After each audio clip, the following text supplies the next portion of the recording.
वन्देऽहं श्रीगुरुश्रीयुतपदकमलं श्रीगुरून् वैष्णवांश्च श्रीरूपं साग्रजातं सहगणरघुनाथान्वितं तं सजीवं साद्वैतं सावधूतं परिजनसहितं श्रीकृष्णचैतन्यदेवं श्रीराधाकृष्णपादान् सहगणललिता श्रीविशाखान्वितांश्च यस्य प्रसादात् भगवत्प्रसादो यस्या प्रसादान्न गतिः कुतोऽपि ध्यायं स्तुवंस्तस्यशस्त्रिसन्ध्यां वन्दे गुरुः श्रीचरणारविन्दं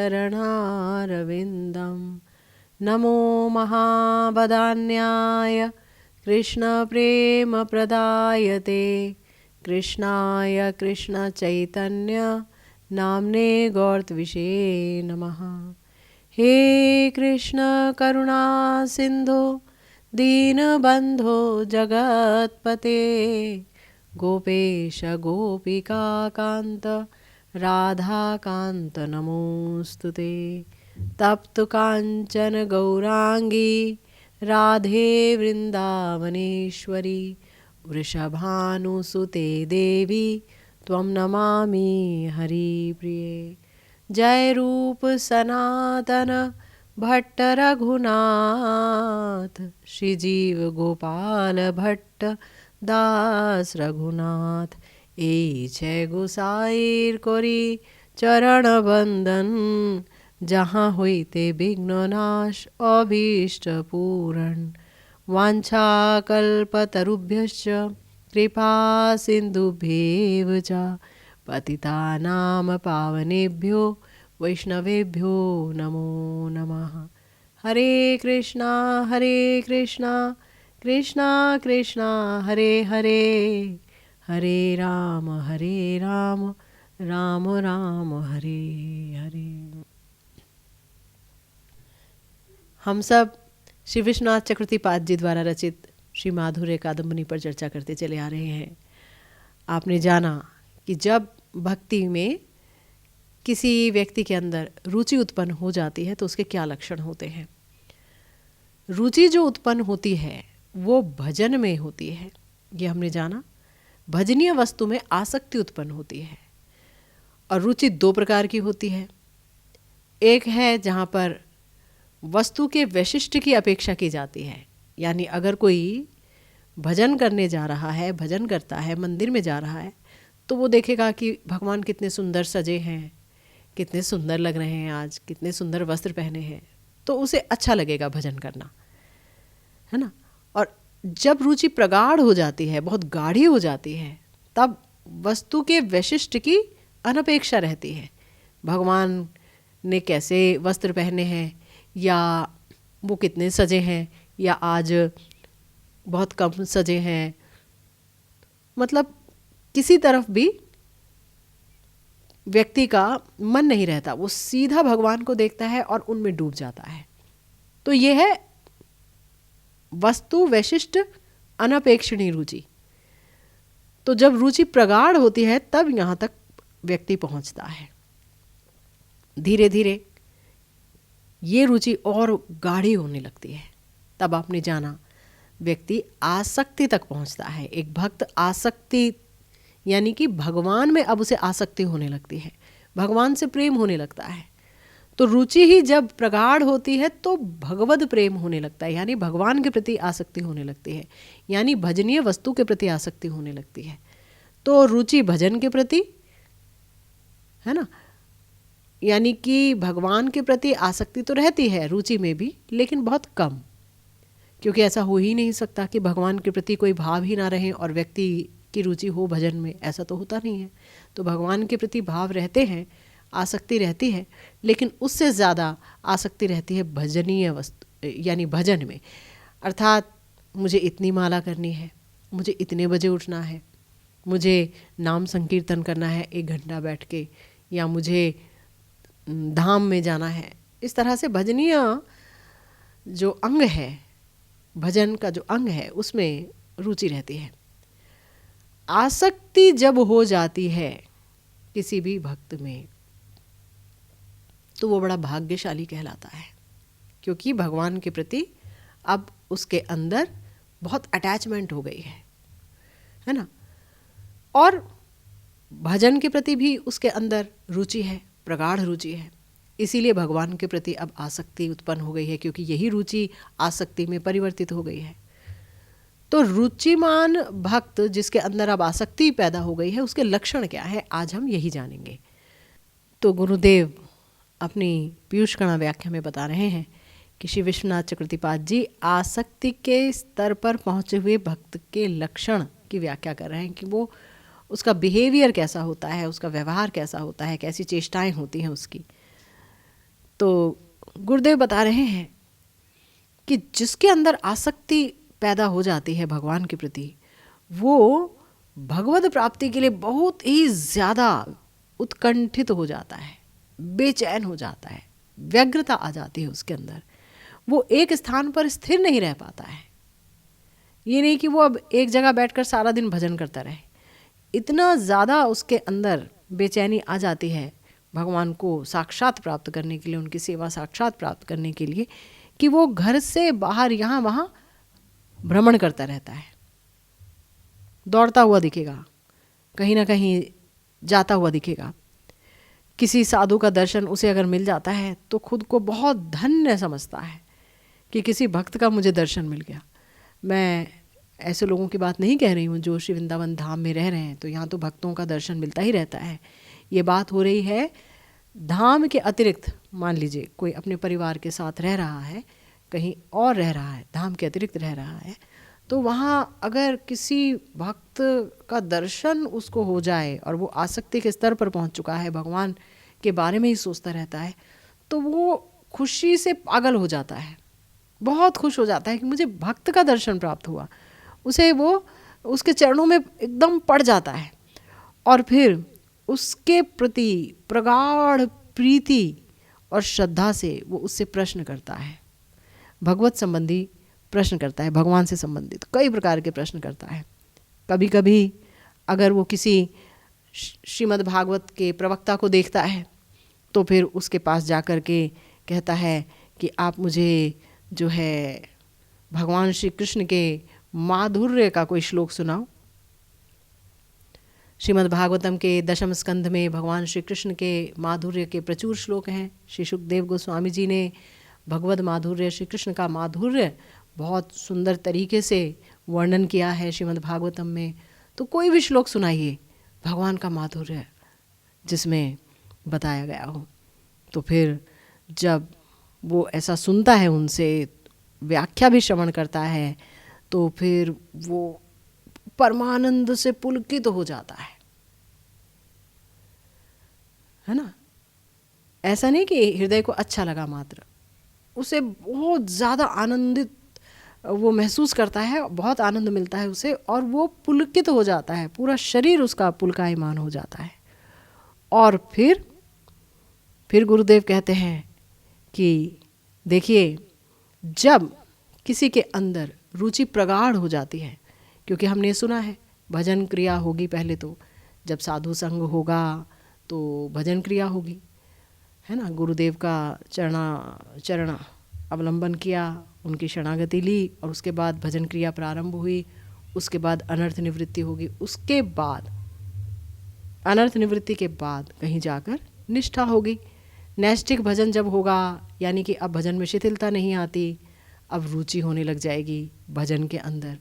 और धीरे धीरे जब भजन में रुचि प्रगाढ़ होगी तो फिर आसक्ति स्तर पर भक्त पहुंच जाएगा, तब उसे भगवान में आसक्ति हो जाएगी, उनके बारे में सुनना चाहेगा, बस उनकी लीला कथा सुनाओ। तो गुरुदेव कहते हैं कि जब रुचि प्रगाढ़ होती है तो आसक्ति होती है, और जब आसक्ति होती है तब भक्त की हरि कथा में प्रगाढ़ रुचि का उदय हो जाता है। तब भक्त हरि कथा के अलावा और कुछ सुनना नहीं चाहता है। कोई आता है तो उससे वो भगवान के बारे में, यानी जिस भाव का वो भक्त है उसी भाव की कथा सुनना चाहता है ना। अपने गुरुवर्ग से, वैष्णवों से, भक्तों से, जिनसे भी मिलता है, वो सोचता है कि कोई एक बात ऐसी हो जाए, कोई एक श्लोक ऐसा सुना दे जहाँ ठाकुर जी की महिमा का गायन हो, श्री कृष्ण का सौंदर्य का वर्णन हो, प्रिया जी और समस्त गोपियों के प्रेम का वर्णन हो, कुछ ऐसी कोई बात हो जाए या गुरुदेव कैसे कल्पतरु हैं, है ना, वो वर्णन हो, तो वो बहुत ज़्यादा प्रीतिमान हो जाता है इष्ट कथा में। गुरुदेव कह रहे हैं कि चित्त के विक्षेप से जब वो कहीं बाहर निकलता है, घर से बाहर, क्योंकि उसका मन घर में लगता नहीं है, परिवार को देख रहा है, सबको देख रहा है, मगर मन विक्षुब्ध है, वो ठाकुर जी को ही देखना चाहता है, तो बाहर निकल जाता है। थोड़ा जब बाहर निकलता है तो अचानक देखता है कि कहीं सत्संग हो रहा है, तो खुद को बहुत धन्य और कृतार्थ महसूस करता है कि अरे वाह, यहाँ हरि कथा हो रही है, वाह चैन मिला मुझे आकर के, यहाँ पर ठाकुर जी के बारे में ये कह रहे हैं। और तब उस सभा के श्रेष्ठ महत के पास व्याकुल प्राण से भव रोग की औषधि के बारे में, कि किस प्रकार से उसे अभीष्ट लाभ हो और वो भी जल्द से जल्द हो, जल्द से जल्द उसे भगवान के दर्शन प्राप्त हो, भगवत प्राप्ति हो, ऐसे वो अनेक प्रश्न करने लगता है। वो शर्म नहीं करता, वो ये नहीं सोचता मुझे क्या कहेंगे ये महत, वो रह नहीं पाता है, जाएगा, जाकर के उनके चरणों में पड़ जाएगा और फिर प्रश्न करने लगेगा कि मुझे कोई उपाय बताइए, कोई भी उपाय बताइए कि जिससे मैं जल्दी से जल्दी भगवत प्राप्ति कर सकूं। तब उनके कृपापूर्ण उपदेश से खुद को बहुत धन्य महसूस करता है और फिर वहाँ रुक जाता है, कुछ दिन वहीं रुक जाता है। जिस साधु के मुख से उसने हरि कथा सुनी, उपदेश सुने, तो उनकी सेवा में रुक जाता है, कुछ दिन रुक करके उनकी सेवा करता है। और फिर चूंकि उसके अंदर तो अब आसक्ति आ चुकी है, तो वो उस आश्रम में या उस साधु के पास हमेशा रुक नहीं पाता है ना, उसके अंदर बेचैनी और बढ़ जाती है। तब वो उस स्थान पर टिक नहीं पाता है, वो बाहर निकल जाता है। फिर उसकी अवस्था क्या हो जाती है, गुरुदेव कहते हैं, कहाँ करूँ, कहाँ जाऊँ, कहाँ गेले कृष्ण पाऊँ। इस प्रकार उसकी अवस्था हो जाती है कि मैं कहाँ जाऊँ, क्या करूँ, कहाँ जाकर कृष्ण की प्राप्ति होगी, है ना। क्योंकि वही फिर जिस महत के पास रुक जाता है, अगर उनसे कथा अमृत का पान नहीं करता है, कुछ सुन नहीं पाता है, और कहीं से उसे ऐसा नहीं लगता है मेरी अभीष्ट सिद्धि हो रही है, तो सेवा करते करते भी वो जो है ठीक महसूस नहीं करता है, फिर बेचैन हो जाता है, बाहर निकल जाता है। फिर कभी कभी क्या होता है, चित्त के विक्षेप से वनों में वर्णन करने लगता है, जंगलों में चला जाता है। अब जैसे अगर कोई वृंदावन चला है तो द्वादश वन जो है वृंदावन के, वो वहाँ दर्शन करने निकल जाएगा, ब्रज 84 कोस निकल जाएगा कि यहाँ जाकर के मैं एक एक लीला के बारे में सोचूं कि यहाँ कौन सी लीला हुई, इस धाम के इस भाग में कौन सी लीला हुई, इस वन में कौन सी लीला हुई है ठाकुर जी के बारे में। तो नरोत्तम दास ठाकुर महाशय ने तो अपनी प्रार्थनाओं में जब वृंदावन धाम में वास करने की अभिलाषा को प्रकट किया है, तो वो बार बार यही कह रहे हैं कि मैं कब वंशीवट जाऊंगा, तो कब राधा कृष्ण के प्रेम प्रसंग के बारे में सोचूंगा, कब मैं वहाँ पर उनके बारे में चिंतन करते हुए क्रंदन करूँगा। तो ऐसी उसकी भी अवस्था हो जाती है कि वो यहाँ वहाँ जाता है, वन में जाता है, और वन में अचानक उसे एक मृग दिखता है। तो मृग को देखकर सोचता है, ओह, इसका एक नाम कृष्ण सार भी तो है। वेणुगीत में गोपियाँ कहती हैं मृग के बारे में कि इसने अपने नाम को सार्थक किया है। ये श्री कृष्ण का दर्शन करने चले आते हैं, अपनी मृगी को लेके, मृगी आती है, हिरनी आती है, तो ये हिरन मना नहीं करते हैं, ये भी चले आते हैं कृष्ण दर्शन के लिए, इसलिए इनका एक नाम है कृष्ण सार। तो इसने अपनी आँखों को सफल कर लिया है, क्योंकि कृष्ण दर्शन के लिए आता है। तो उसे वेणुगीत का वो श्लोक याद आ जाता है और वो बार बार सोचने लगता है, सही बात तो है, इसने कृष्ण को सार किया है, ये मृग इसने कृष्ण को देखा है यहाँ पर। तो फिर सोचता है कि अगर ये कृष्ण सार, यानी जिस इसने कृष्ण को देखा है और इसका नाम कृष्ण सार है, अगर ये 3 पग आगे चलेगा, मेरी तरफ आएगा 3 पग, तो इसका मतलब ये है मुझ पर श्री कृष्ण की कृपा है, मैं ये समझूंगा। देखता हूँ कि 3 पग आगे आता है कि नहीं आता है। फिर अगर वो 3 पग आगे आ गया तो वो नाचने लगेगा उल्लास में, अरे वाह, मुझ पर श्री कृष्ण की कृपा है, वो मुझे देख रहे हैं, वो मेरे भावों को जानते हैं, वो बहुत ज़्यादा भावुक हो जाएगा। और अगर पीछे चला गया तो रोने लग जाएगा, हाय रे मुझ पर कृष्ण की कृपा नहीं है, हाय रे मुझ पर कृष्ण की कृपा नहीं है, इसलिए देखो तो मृग आगे नहीं आया, वो भाग गया। तो इस प्रकार से पशु पक्षियों की स्वाभाविक चेष्टा में उसको लगेगा कि भगवान का अनुग्रह है मुझ पर या भगवान का निग्रह है, यानी भगवान मुझे पसंद नहीं करते हैं, है ना, वो मुझे नहीं मिलेंगे, मेरे अंदर कोई योग्यता ही नहीं है उन्हें पाने की, है ना, आज तक मैं उनके लिए कुछ कर ही नहीं पाया हूँ। तो एक साथ ही उसको खुशी मिलती है तो फिर वहीं पर उसे दुख भी मिल जाता है। अपने ही चिंतन में कभी कभी सोचता है कि जैसे मान लो गुलाब के फूलों की पंखुड़ियाँ तोड़ता रहेगा एक एक, मुझे कृष्ण मिलेंगे, फिर कहेगा नहीं मिलेंगे, मिलेंगे नहीं मिलेंगे, मिलेंगे नहीं मिलेंगे। अंत में जो आ गई और उसमें आ गया कृष्ण मिलेंगे तो नाचने लगेगा, अगर उसमें आ गया कृष्ण नहीं मिलेंगे तो रोने लग जाएगा। तो ये आसक्ति का स्तर है एक भक्त के बारे में जो गुरुदेव बता रहे हैं। और फिर गुरुदेव कह रहे हैं कभी कभी क्या होगा, किसी गांव के प्रांत में जाएगा और वहाँ देखेगा कि छोटे छोटे ब्राह्मण बालक, या अगर ब्रज में आ गया तो ब्रजवासी बच्चे खेल रहे हैं और अभी मुंह से ठीक से बात भी नहीं कर पाते हैं, बहुत छोटे हैं, 2-2.5 साल के बच्चे हैं और खेल रहे हैं। तो बच्चों में तो भगवान होते हैं, बच्चे तो भगवान जैसे होते हैं, निष्कपट होते हैं, सरल हैं, तो बच्चे जो बोलेंगे वो सत्य हो जाता है, ऐसा मन में सोचेगा।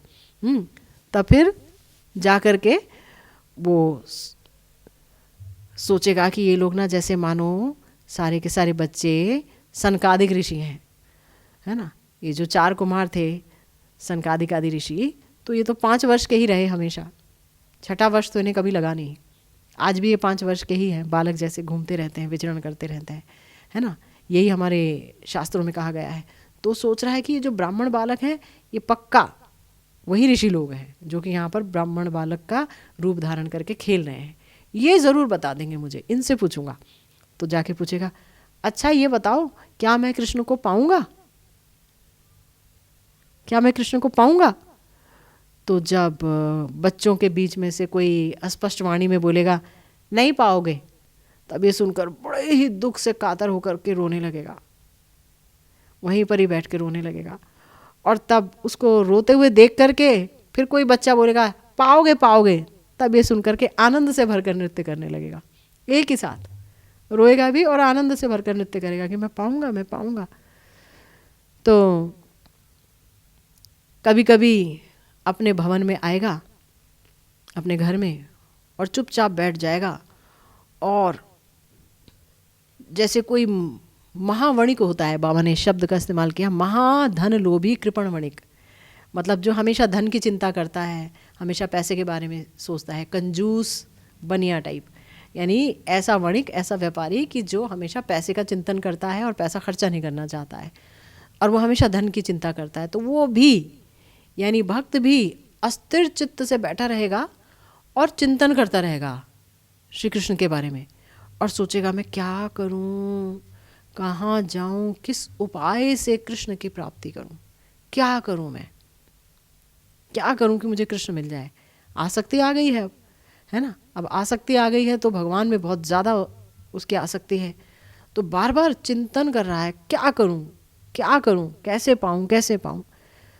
तो व्याकुल प्राण से, व्याकुल प्राण समेत और म्लान मुख से, यानी उसके मुख पर अगर कोई देखे तो दुखों की रेखाएं होंगी, विषाद की रेखाएं, बहुत ही मलिन मन से बैठा होगा, बहुत ही गमगीन होगा और यही चिंता करेगा हमेशा, कैसे मिलेंगे, कैसे मिलेंगे, मिलेंगे कि नहीं मिलेंगे, यही सोचेगा। और स्नान भोजन आदि दैहिक क्रिया का व्यतिक्रम घटित होगा, है ना। अगर वो सुबह उठ करके तुरंत स्नान करता था, लेकिन अब तो क्या है, आसक्ति इतनी ज़्यादा आ गई है कि वो यही सोचेगा भजन नहीं हुआ। तो कभी उसका स्नान जो है वो 10 बजे हो रहा है, कभी 12 बजे हो रहा है, कभी नहीं भी हो रहा है, कभी उसने सुबह 9 बजे प्रसाद पा भी लिया, कई बार उसने 12 बजा दिए प्रसाद पाते पाते, कई बार वो पाना ही नहीं चाहता है। तो ये व्यतिक्रम होगा ही, क्योंकि आसक्ति है ना, वो हमेशा कृष्ण चिंतन में लगा रहता है। कभी कभी वो नींद में चला जाता है, कभी कभी दिन में बैठे बैठे ही नींद में चला जाता है, कभी कभी जो है रात को सो जाता है, तो कभी उठ के बैठा रहता है, उठ के बैठा रहता है, कब बैठेगा कब सोएगा उसका कुछ पता नहीं होता है। कभी अलटता पलटता रहता है, सारे लोग उसके संबंधी उससे पूछते रहते हैं, भाई क्या है, सोओगे नहीं? तो कुछ नहीं बोलता है, चुप रहता है, हैं? तो कभी क्या होता है कि वो अपने संबंधियों के निकट अपने भाव को गुप्त रखने का प्रयास करता है। उसके संबंधी पूछ रहे हैं, सोते क्यों नहीं हो, खाते क्यों नहीं हो, नहाते क्यों नहीं हो, मगर वो कुछ बोलता ही नहीं है, चुप रहता है, अपना भाव नहीं बताता है, क्योंकि वो जानता है कि कोई भी संबंधी समझेगा ही नहीं, कोई रिश्तेदार मेरी बात समझेगा ही नहीं। और कभी कभी क्या करता है, जब इस तरीके की चेष्टा करता है, तो जो उसके बंधुगण हैं तो वो सोचते हैं कि इसको ना कोई दिमागी रोग हो रखा है, इसलिए इसकी ये अवस्था है। श्री चैतन्य महाप्रभु जब गया धाम से लौट करके आए तो उन्होंने श्री राधा भाव में कृष्ण प्रेम प्रदर्शित किया। भक्त का भाव अंगीकार करके कृष्ण प्रेम, कृष्ण में आसक्ति प्रदर्शित की, पूर्ण प्रेम। क्रंदन हो रहा है, रो रहे हैं, वो कृष्ण मुझे दिखा था, वो ओझल हो गया, कहाँ गए मेरे प्रभु, हाय मुझे यहाँ नहीं रहना, हाय मुझे वृंदावन रहना है। मैया समझ ही नहीं पाई थी, शची मैया तो जगत जननी है, लेकिन इस तरह की लीला हो रही है, लीला शक्ति के कृपा के कारण, कि वो समझ ही नहीं रही है कि पुत्र को अचानक क्या हो गया। अच्छा भला तो था, बच्चों को पढ़ाता था, इसका नाम है नवद्वीप में, कितना नाम था, निमाई पंडित कह के पुकारा जाता था।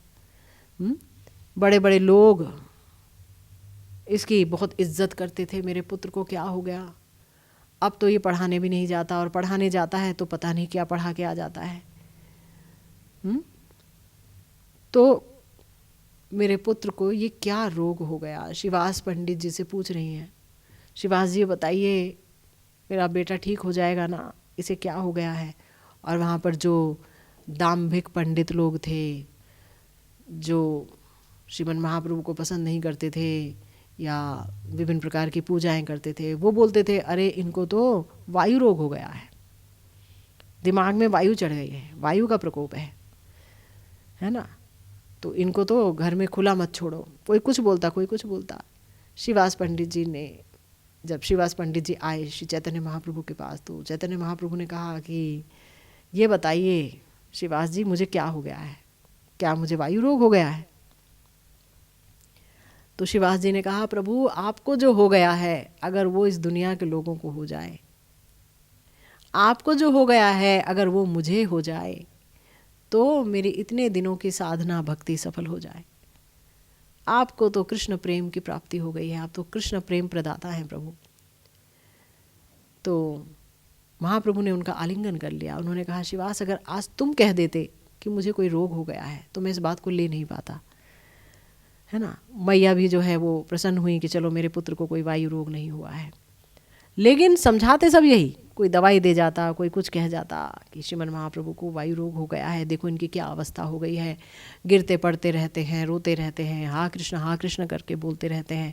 यहाँ तक कि विष्णु प्रिया जी भी सोचती थी कि मेरे स्वामी को क्या हो गया है प्रभु, ऐसा मैं क्या करूँ कि मेरे स्वामी ठीक हो जाए, है ना। घर के जो परिजन हैं, महाप्रभु अपनी लीला द्वारा ही दिखा रहे हैं कि घर के परिजन कृष्ण के प्रति आसक्ति को समझ नहीं पाते।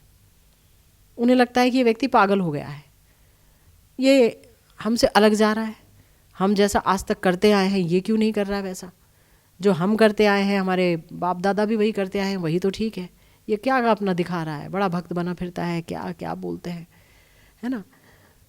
तो यहाँ पर यही बता रहे हैं कि बंधुगण उसका मस्तिष्क का रोग है ये सोचकर अनुमान करने लगते हैं कि इसे कोई ऊपरी हवा लग गई है, कोई ये सोचता है कोई ग्रह जो है वो ख़राब चल रहा है, किसी ने नज़र लगा दी है, नज़र उतार दो, है ना। कोई कुछ सोचता है, कोई कुछ सोचता है।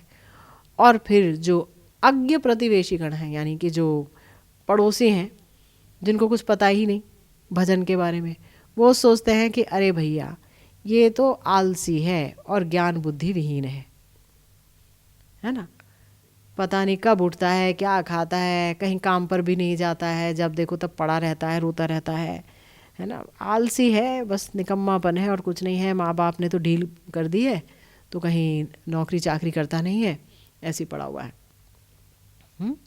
और ज्ञान बुद्धि विहीन है। अगर हम गौर करें तो जड़ भरत जी की भी कथा अगर सोचें तो जड़ भरत जी भी कुछ ऐसी ही लीला कर रहे थे। जड़ भरत जी ब्राह्मण पुत्र के रूप में जन्मे और वैसे वो महाराज भरत थे इतने बड़े 2 जन्म पहले, यानी जड़ भरत जी के रूप में आए, उससे पहले मृग के रूप में आए, और जब महाराज भरत जी के रूप में थे तब कितने बड़े भक्त थे वो, कितने बड़े भक्त, भक्ति के लिए सब कुछ छोड़ दिया था। लेकिन मृग शिशु में चूँकि आसक्ति रह गई तो इसीलिए मृग शरीर प्राप्त हुआ, पर चूँकि भजन किया हुआ था इसलिए उनके मुख पर भगवान का नाम आया अंत समय में, और अपने झुंड से वो अलग रहते थे और भक्तों के आश्रम में ही चरते रहते थे, वहीं रहते थे, हरि कथा सुनते थे। फिर जड़ भरत के रूप में जब आए तो उन्हें अपने पिछले 2 जन्म याद थे कि मैंने वहाँ क्या गलतियाँ की, क्या क्या गलतियाँ हुई मुझसे, यहाँ नहीं दोहराऊँगा। तो भाई जड़ भरत के रूप में आए हो, तुम्हें तुम्हारे पिताजी पढ़ाना चाह रहे हैं तो पढ़ाई करके राजी नहीं। पिताजी ने पुरोहिताई सिखाई लेकिन वो तो सीख के राजी नहीं। जड़ भरत नाम ही उनका पड़ गया, जड़ की तरह रहते हैं, पत्थर की तरह, गूंगे बहरे की तरह रहते हैं। कोई खाने को दो तो ठीक है, नहीं दो तो ठीक है ना। जूठा है उसका विचार नहीं है, ताज़ा है उसका विचार नहीं, कुछ विचार नहीं है। कब उठना है, कब बैठना है, कैसे उठना है बैठना है, कुछ विचार नहीं है जड़ भरत जी का। माता पिताजी मर गए, भाभीयों ने उन्हें जूठा मूठा खाने को डाला, कोई बात नहीं। जड़ भरत जी पूरी तरह भगवान को शरणागत थे, उन्हें अपने जीवन की कोई परवाह नहीं थी। देवी के भक्तों ने उन्हें उठा लिया कि चलो देवी के आगे इनकी बलि चढ़ाई जाएगी, तो भी उन्होंने कोई प्रतिकार नहीं किया। वो रोए नहीं कि नहीं नहीं मुझे बचाओ मुझे बचाओ, नहीं, भगवान की जैसी इच्छा। देवी माता जो है वो निकल आई अपनी मूर्ति से कि भैया इतने बड़े भक्त को तुम मारने जा रहे हो। जो मारने जा रहे थे उनका खड़ग छीन के उन्हें ही मार डाला देवी माँ ने। और वही जड़ भरत जब महाराज रहुगण ने उनको पालकी में जोता, पालकी में उनको एक हरकारे के रूप में लगा दिया, और वो टेढ़ा मेढ़ा चल रहे हैं कि इस बार मुझसे कोई गलती नहीं होनी चाहिए, चींटी भी नहीं मरनी चाहिए, 2 जन्म तो मैं भोग चुका हूँ, हरि की प्राप्ति नहीं हुई। देखिए कितनी प्रगाढ़ आसक्ति है, कितना प्रगाढ़ विरह है कि दुनिया के हर टाइटल, हर उपाधि को उन्होंने फेंक दिया। वो अच्छा भी नहीं कहलाना चाहते और बुरा कहलाने से उन्हें कोई परहेज नहीं। उनको काग उड़ाने वाला बना करके बिठा देते थे, जाओ उनके भाई लोग, जाओ जा करके वहाँ बैठो, कौवा उड़ाते रहना खेत में, तो वहाँ ही बैठ जाते थे। किसी चीज़ के बारे में कोई वो नहीं कि तुमने मुझे जो है इतना अपमानजनक कार्य दिया है, कुछ नहीं, जहाँ लगा दो वहीं लग जाते थे। तो सब सोचते थे गूंगा बहरा पागल है ये, इसे तो कुछ आता नहीं है। लेकिन जब रहुगण उनको डांटने लगे कि तुम कैसे टेढ़ा मेढ़ा चल रहे हो, ये कैसी प्रकृति है तुम्हारी, तुम्हें पता नहीं मैं एक राजा हूँ एक देश का, तुम्हें पता नहीं है मैं तुम्हारा क्या कर सकता हूँ। तब जड़ भरत जी को राजा के ऊपर दया आ गई, जिनको किसी के ऊपर दया नहीं आई थी वो राजा के ऊपर दयालु हो गए, क्योंकि राजा जा रहा है ज्ञान लेने के लिए किसी ऋषि के आश्रम में, और राजा वहाँ जा रहा है, जड़ भरत जी को पता है। और जड़ भरत जी ने कहा कि आज आप राजा हैं महाराज, कभी मैं भी राजा था महाराज, भरत जी का नाम सुना है आपने, मैं था वो। और जो उपदेश दिया रहुगण जी अपने कृत्य पर शर्मिंदा हो गए, चरण पकड़ लिया उन्होंने जड़ भरत जी का, रहुगण ने, कि ये क्या था प्रभु, मैं तो क्या कृत्य, कितना घिनौना कृत्य करने चला था, मुझे तो पता ही नहीं था कि आप इतने बड़े महात्मा हैं। एक महात्मा से अपनी पालकी उठवा रहा था, है? तो किसी के चेहरे पे तो लिखा नहीं होता है कि ये महात्मा है कि नहीं है। जड़ भरत जी के चेहरे पर कुछ नहीं था जिससे कि ये बताया जा सके कि वो महात्मा है। एक आम सुगठित शरीर का व्यक्ति सोच करके उनको उनके जो राजा के कारिंदों ने लगा लिया पालकी ढो, और वो ढो रहे, मना भी नहीं कर रहे।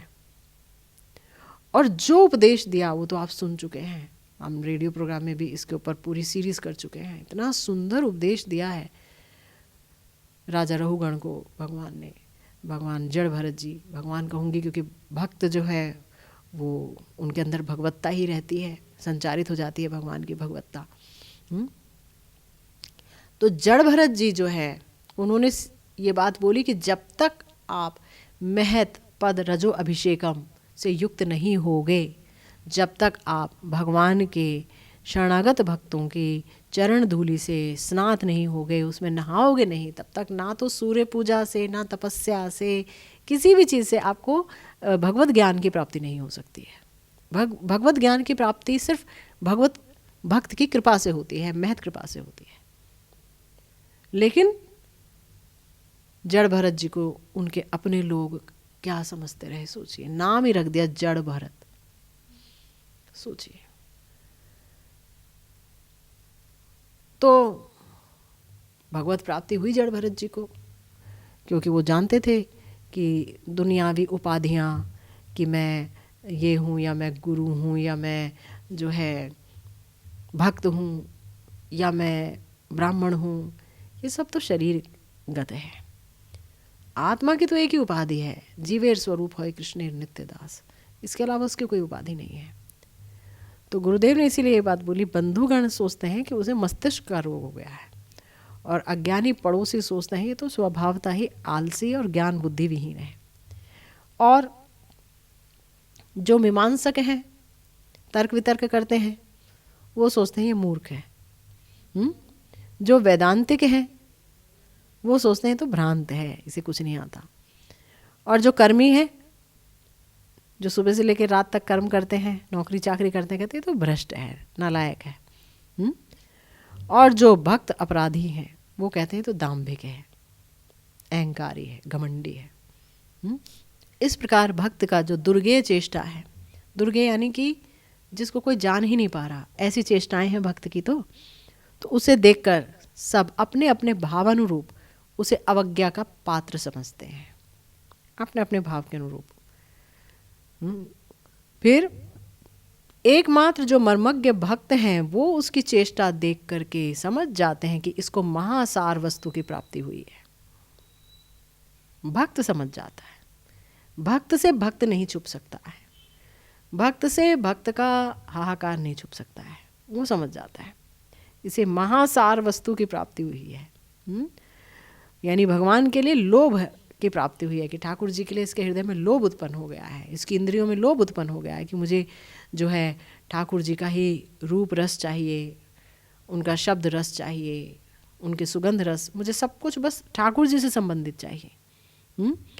तो वो समझ जाता है। अच्छा, और जो लोग, गुरुदेव कहते हैं, जो लोग जौहरी हैं वो लोग रत्न को पहचान लेते हैं, लेकिन जो साधारण अज्ञानी है वो कीमती रत्न को या तो पत्थर समझ के फेंक देते हैं या कांच समझ के फेंक देते हैं। जो बहुत पारखी जौहरी हैं वो समझते हैं अरे इतना महान, इतना बड़ा रत्न, अरे इसको तो थोड़ा सा घिसाई विसाई किए जाएगा तो करोड़ों रुपए का हो जाएगा, करोड़ों रुपए का हीरा है ये। और जब उस हीरे को देखो बिना उसकी फिनिशिंग के तो लगेगा ये तो साधारण कांच है, लेकिन जो जौहरी है वो देखेगा कुछ चीज़ उसमें और करेगा अरे ये तो बहुत मूल्यवान हीरा है, करोड़ों करोड़ों रुपए का है ये तो। इसी तरह से जो भक्त है मात्र वही उस आसक्तिमान भक्त को समझ लेगा और देखेगा कि ये जो आसक्तिमान भक्त है ये, इस पर ना तो मान का प्रभाव होता है और ना अपमान का प्रभाव होता है। कोई अगर उसकी इज्जत करे तो वो खुशी से नाचता नहीं है, और कोई उसका अपमान करे तो दुखी होकर रोता नहीं है। मान अपमान का वर्जित, वो मान अपमान से दूर हो जाता है और भगवद आसक्ति रूपी गंगा नदी के प्रवाह में पतित होकर गिरकर वो विभिन्न प्रकार की चेष्टाएं प्रकाशित करते करते क्रमशः प्रेम सिंधु की तरफ अग्रसर होने लगता है। जैसे कि गंगा नदी है वो सागर की तरफ जा रही हैं, है ना, महापवित्र नदी है गंगा जी, ठाकुर जी के चरणों की धुवन है और जा रही है मगर सागर की तरफ, ठीक है ना। इसी प्रकार से ये जो भगवद आसक्ति है अब धीरे धीरे भगवद भाव में परिणत होगी और धीरे धीरे यही जो भाव है वो भगवद प्रेम में परिणत हो जाएगा। और प्रेम ही जो है हमारा प्रयोजन तत्व है। प्रेम प्राप्ति के लिए ही हम भजन भक्ति कर रहे हैं कि हमको कृष्ण प्रेम हो जाए। हमें भगवान से प्रेम हो जाए, इसी के लिए सारी साधना है। अपराध का वर्जन भी इसीलिए कि हम अपराध ना करें, अनर्थों से निवृत्ति भी इसीलिए पानी है, भजन भी इसीलिए करना है। 4 बजे अगर जग रहे हैं, 3 बजे जग रहे हैं, वो इसीलिए जगना है कि हमें कृष्ण प्रेम प्राप्त हो जाए, हमारे अंदर भी कृष्ण के प्रति प्रेम हो, ऐसी छटपटाहट। तो गुरुदेव कह रहे हैं कि ऐसा जो आसक्तिमान भक्त है वो सिर्फ भक्त से ही पहचाना जाता है, यानी भक्त ही उसको पहचान पाता है, भक्त उसे लक्ष्य कर पाता है कि ये तो प्रेम की तरफ, प्रेम रूपी सिंधु में अब गिरने जा रहे हैं, इन्हें प्रेम रूपी सिंधु की प्राप्ति हो रही है, जो कि बहुत ही ज़्यादा दुर्लभ है। तो इस तरह से गुरुदेव ने आज हमें षष्ठ अमृत वृष्टि की पीयूष कणा व्याख्या में बताया कि जो आसक्तिमान भक्त हैं उसकी चेष्टाएं क्या क्या होती हैं। तो आसक्ति भाव में कैसे परिणित होती है, इसी पर चर्चा करेंगे हम, श्रीमन महाप्रभु ने चाहा तो। आज की भागवती कथा फिलहाल यहीं विश्राम लेती है। जय जय श्री राधे श्याम, श्री गुरु निताई गौर सीतानाथ प्रेमानंदे, हरि हरि बोल।